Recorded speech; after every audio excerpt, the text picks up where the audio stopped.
ဒီနိုင်ထဲမှာလူတယောက်တကယ်ပဲပိတ်မိနေတာ10နှစ်ကျော်သွားပြီဆိုရင်သိရုံမလားဒါမှမဟုတ်ဒါကမ္ဘာအကြီးဆုံးမြက်လက်တစ်ခုလား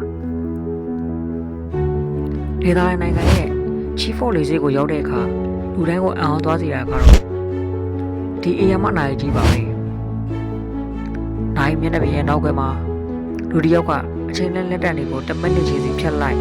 အသစ်ပြန်ဆွဲလိုက်နဲ့အချိန်ကိုထိန်းချုပ်နေတာကိုမြင်ရမှာပါကြည့်ရတာ10မိနစ်လေးတော့အမှမခံပဲတစ်နေ့လုံးအလုံးလုံးနေရတဲ့ဒီလူကဘာတူလဲသူကဘာကြောင့်ဒီလိုလုံးနေရတာလဲအခုဒီနိုင်ရဲ့နောက်ဘက်ကစိတ်ဝင်စားစရာအမှန်တရားတွေကိုတင်ဆက်ပေးသွားမှာပဲဖြစ်ပါတယ်ဒီလူကအပန်းအောင်လူသမားဝတ်စုံကိုဝတ်ဆင်ထားပြီးတနေ့ကိုအကျဉ်း1440နိုင်လက်တံတွေကိုဖြတ်လိုက်ပြန်ဆွဲလိုက်နဲ့အချိန်ကိုတိတိကျကျဖော်ပြနေတာပါသူက12နာရီကြာအောင်10မိနစ်မှမနာပဲဒီလိုကိုလုံးနေတာဖြစ်ပါတယ်ခီးသွားအများစုကတော့ဒါကိုလူစစ်လို့တင်ပြီးတနာစာပြုလာကြပါတယ်ဒါပေမဲ့တကယ်အမှန်တရားကတော့ဒီလိုမဟုတ်ပါဘူးဒါကနယ်သာလန်နိုင်ငံလူပညာရှင် Mars P ရဲ့ real time လူပညာဖြစ်ပြီး12နာရီစာဗီဒီယိုဖိုင်ကို load ပေးထားတာပဲဖြစ်ပါတယ်ဒါပေမဲ့ဒီဗီဒီယိုကိုရိုက်ကူးဖို့ဆိုတာစကားပြောသလောက်မလွယ်ကူခဲ့ပါဘူး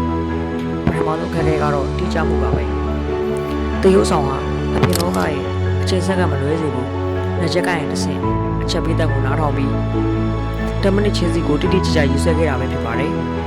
ဒုတိယစိတ်ခုံမှုကတော့ရုပ်ပိုင်းဆိုင်ရာပင်ပန်းမှုဖြစ်ပါတယ်ဒုတိယက12နာရီကြာမထိုင်မနာပဲလက်ကိုအဆက်မပြတ်လှုပ်နေရတဲ့အတွက်ကျွတ်သားတွေနာကျင်တာကိုအပြင်းထန်ခံစားခဲ့ရပါတယ်ဒီဗီဒီယိုမှာ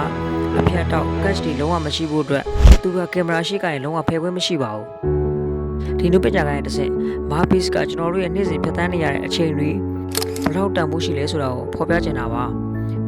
ဒီပညာတိုးတက်လာတဲ့ခေတ်ကြီးမှာလူတယောက်ရဲ့ကြိုးစားအားထုတ်မှုကိုနုပညာဖြစ်ပြန်လည်အသက်သွင်းထားတာပဲဖြစ်ပါတယ်သင်ရောသင်ရဲ့10မိနစ်ချင်းစီကိုဘယ်လိုအိဗယ်ရှိအသုံးချနေပါလဲ